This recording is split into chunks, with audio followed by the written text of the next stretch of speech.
ಪೂಜ್ಯಾಯ ರಾಘವೇಂದ್ರಾಯ ಸತ್ಯಧರ್ಮರತಾಯ ಚ ಭಜತಾಂ ಕಲ್ಪವೃಕ್ಷಾಯ ನಮತಾಂ ಕಾಮಧೇನುವೆ. ಇವಾಗ ನಾನು ಹೇಳೋ ಸೇವೆ ಮನೆಯಲ್ಲಿ ಕೂತ್ಕೊಂಡು ನೀವು ರಾಯರಿಗೆ ಮಾಡ್ಬೋದು.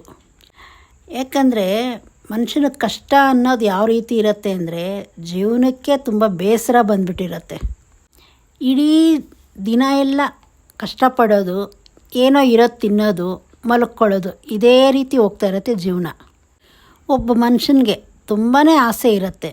ಆ ಆಸೆನೆಲ್ಲ ಈಡೇರಿಸ್ಕೊಬೇಕು ಅಂತಿರುತ್ತೆ.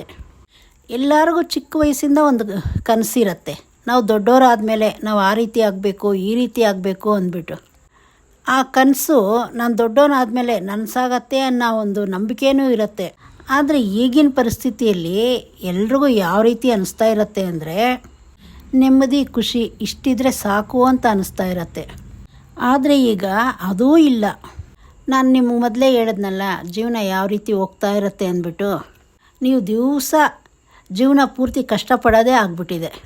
ಅಷ್ಟು ಕಷ್ಟಪಟ್ರೇನು ಜೀವನದಲ್ಲಿ ಮುಂದೆ ಬರೋಕ್ಕಾಗ್ತಾಯಿಲ್ಲ, ಮತ್ತು ಸಂತೋಷವೂ ಸಿಗ್ತಾಯಿಲ್ಲ. ಈ ಜೀವನ ಪೂರ್ತಿ ಒಂದೇ ರೀತಿ ಹೋಗ್ತಾ ಇರುತ್ತೆ. ಅದು ನಿಮ್ಮ ಮನಸ್ಸಿಗೆ ಅನ್ನಿಸ್ತಾ ಇರುತ್ತೆ. ಒಂದು ಬದಲಾವಣೆ, ಹೊಸತನ ಅನ್ನೋದೇನೂ ಇರಲ್ಲ ನಿಮ್ಮ ಜೀವನದಲ್ಲಿ. ನಿಮ್ಮ ಜೀವನದ ಮೇಲೇ ಒಂಥರ ಜಿಗುಪ್ಸೆ ಬಂದುಬಿಟ್ಟಿರುತ್ತೆ. ನೀವು ಎಷ್ಟೋ ರೀತಿ ದುಡ್ಡೆಲ್ಲ ಖರ್ಚು ಮಾಡಿ ಏನೇನೋ ಮಾಡಿರ್ತೀರ ಒಳ್ಳೇದಾಗಬೇಕು ಅಂದ್ಬಿಟ್ಟು. ಇನ್ಮೇಲಿಂದ ನೀವೇನು ಮಾಡಬೇಕು ಅಂದರೆ, ನಾನು ನಿಮಗೆ ಮೊದಲೇ ಹೇಳಿದ್ದೆ, ಏನಾದರೂ ಕೇಳೋಂಗಿದ್ರೆ ಒಂದು ಕೇಳಿ ಅಂದ್ಬಿಟ್ಟು. ಮೊದಲು ಆ ಒಂದನ್ನು ಕೇಳಿಕೊಂಡು ನಾನು ಹೇಳೋ ಈ ಸೇವೆ ಮಾಡಿ.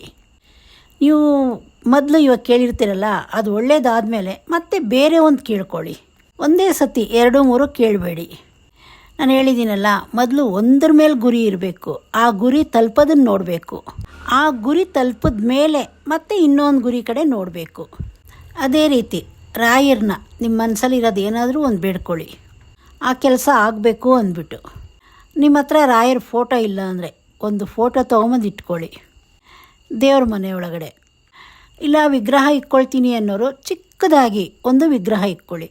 ಅದು ಬೃಂದಾವನದಾದರೂ ಆಗಿರ್ಬೋದು, ಇಲ್ಲ ರಾಯರದಾದರೂ ಆಗಿರ್ಬೋದು. ನೀವು ಇದು ತೊಗೊಂಬಂದಮೇಲೆ ಪ್ರತಿ ಗುರುವಾರ ಪೂಜೆ ಮಾಡಲೇಬೇಕು. ಇದ್ರ ಜೊತೆ ಇನ್ನೂ ಒಂದು ಕೆಲಸ ಮಾಡಿ. ಒಂದು ಚಿಕ್ಕದಾಗಿ ಒಂದು ಉಂಡಿ ಆಗಲಿ ಇಲ್ಲ ಒಂದು ಬಾಕ್ಸ್ ಆಗಲಿ ರಾಯರ ಮುಂದೆ ಇಡಿ. ನಾನು ಹೇಳಿದ್ನಲ್ಲ, ನಿಮ್ಮ ಮನಸ್ಸಲ್ಲಿ ಏನಿದೆಯೋ ಆ ಬೇಡಿಕೆನ ರಾಯರನ್ನ ಕೇಳ್ಕೊಳ್ಳಿ. ಇದನ್ನು ಗುರುವಾರದಿಂದನೇ ನೀವು ಶುರು ಮಾಡ್ಕೊಳ್ಳಿ. ಮನೆಯಲ್ಲಿ ಮೊದಲನೇ ಗುರುವಾರ ಪೂಜೆ ಎಲ್ಲ ಮಾಡಿ ರಾಯರಿಗೆ ತುಳಸಿ ಹಾರ ಹಾಕಿ. ತುಳಸಿ ಹಾರ ತೊಗೊಳ್ಲಿಲ್ಲ, ಹಾಕೋಕ್ಕಾಗಲಿಲ್ಲ ಅಂದರೂ ಪರವಾಗಿಲ್ಲ, ಸ್ವಲ್ಪ ತುಳಸಿ ಹಾರ ರಾಯರ ಫೋಟೋ ಮೇಲೆ ಇಡಿ. ಯಾಕಂದರೆ ಎಲ್ಲರ ಮನೆ ಮುಂದೆ ತುಳಸಿ ಇದ್ದೇ ಇರುತ್ತೆ. ಆ ತುಳಸಿಯಲ್ಲೇ ಸ್ವಲ್ಪ ತೆಗೆದು ರಾಯರ ತಲೆ ಮೇಲೆ ಇಡಿ. ರಾಯರ ಪೂಜೆ ಮಾಡಬೇಕಂದ್ರೆ ತುಪ್ಪದಿಂದ ದೀಪ ಹಚ್ಚಿ. ಈ ರೀತಿ ಪೂಜೆ ಎಲ್ಲ ಮಾಡಿದಾದಮೇಲೆ ರಾಯರ ಜಪ ಮಾಡಿ. ಮತ್ತು ನಿಮ್ಮ ಮನಸ್ಸಲ್ಲಿ ಇರೋದನ್ನು ಮೊದಲು ಕೇಳ್ಕೊಳ್ಳಿ, ಏನಾಗಬೇಕು ಅಂದ್ಬಿಟ್ಟು. ಇದನ್ನು ಈಡೇರಿಸಪ್ಪ ಅಂದ್ಬಿಟ್ಟು ರಾಯರನ್ನ ಬೇಡ್ಕೊಳ್ಳಿ. ಆಮೇಲೆ ರಾಯರು ಮುಂದೆ ಒಂದು ಉಂಡಿ ಆಗಲಿ ಬಾಕ್ಸ್ ಆಗಲಿ ಇಕ್ಕಿ ಅಂದ್ಬಿಟ್ಟು ನಾನು ಹೇಳಿದ್ನಲ್ಲ, ಅದಕ್ಕೆ ₹1 ಹಾಕಿ. ಇದೇ ರೀತಿ ದಿವಸ ₹1 ಹಾಕ್ಕೊಂಬನ್ನಿ.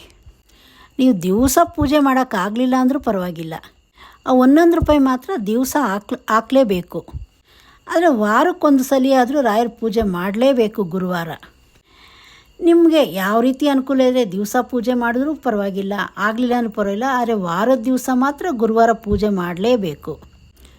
ಈ ರೀತಿ ಸಂಕಲ್ಪ ಮಾಡಿಕೊಂಡು ನಾನು ಹೇಳೋದನ್ನು ಮಾಡ್ಕೊಂಡು ಹೋಗ್ತಾ ಇರಿ. ನೀವು ಅಂದ್ಕೊಂಡಿದ್ದು ಪೂರ್ತಿ ಆದಮೇಲೆ ಆ ಹಣನ ತಗೊಂಡು ಒಳ್ಳೆ ರೀತಿಯಲ್ಲಿ ಯಾರಿಗಾದರೂ ಬಡವರಿಗೆ ದಾನ ಮಾಡಿ, ಇಲ್ಲಾಂದರೆ ಒಂದು ಗೋವಿಗೆ ಏನಾದರೂ ಹಣ್ಣುಗಳು ಕೊಡಿ. ನಿಮ್ಗೆ ಏನು ಪ್ರೀತಿ ಆಗುತ್ತೋ ಅದನ್ನು ಒಳ್ಳೆ ರೀತಿಯಲ್ಲಿ ಉಪಯೋಗಿಸಿ. ರಾಯರ ಹೆಸರು ಹೇಳ್ಬಿಟ್ಟು ನೋಡಿ, ಇದು ತುಂಬ ಸುಲಭವಾದ ವಿಧಾನ. ನೀವೆಲ್ಲೋ ಹೋಗಿ ಏನೇನೋ ಮಾಡಬೇಕು ಅನ್ನೋದೇನಿಲ್ಲ. ನೀವು ಮನೇಲೇ ಕೂತ್ಕೊಂಡು ಈ ರೀತಿ ಸುಲಭವಾಗಿ ರಾಯರಿಗೆ ಈ ರೀತಿ ಸೇವೆ ಮಾಡಿದ್ರೆ ನಿಮ್ಮ ಜೀವನದಲ್ಲಿ ಅಂದ್ಕೊಂಡಿರೋ ಒಂದೊಂದೇ ಕನಸೆಲ್ಲ ನನಸಾಗ್ತಾ ಹೋಗುತ್ತೆ. ಮತ್ತು ನಿಮ್ಮ ಜೀವನದಲ್ಲಿ ಒಂದು ಆಸೆ ಅನ್ನೋದು ಬರುತ್ತೆ, ಮುಂದೆ ನಾನು ಚೆನ್ನಾಗಿ ಆಗ್ತೀನಿ ಅನ್ನೋದು. ಇದೆಲ್ಲ ಆಗ್ತಾ ಹೋದರೆ ತಾನಾಗೇ ನೆಮ್ಮದಿ ಸಂತೋಷ ಎಲ್ಲ ಹುಡ್ಕೊಂಬರುತ್ತೆ. ಇದೇ ರೀತಿ ಎಷ್ಟೋ ಸೇವೆಗಳಿದ್ದಾವೆ ನಾವು ಮಾಡೋ ಅಂಥದ್ದು. ಅದನ್ನು ನಾನು ಮುಂದಿನ ವೀಡಿಯೋಲ್ಲಿ ಹೇಳ್ತೀನಿ. ಇದೇ ಥರ ಮಾಹಿತಿಗಳು ನಿಮ್ಮ ಜೊತೆ ಹಂಚ್ಕೊಳ್ತೀನಿ. ಚಾನಲ್ನ ಸಬ್ಸ್ಕ್ರೈಬ್ ಮಾಡ್ಕೊಳ್ಳಿ. ನಾನು ಹೇಳಿದ್ದು ನಿಮ್ಗೇನು ಅನ್ನಿಸ್ತು ಅಂದ್ಬಿಟ್ಟು ಕಮೆಂಟ್ ಮಾಡಿ, ರಾಯರಿದ್ದಾರೆ ಅಂದ್ಬಿಟ್ಟು ಕಮೆಂಟ್ ಮಾಡಿ.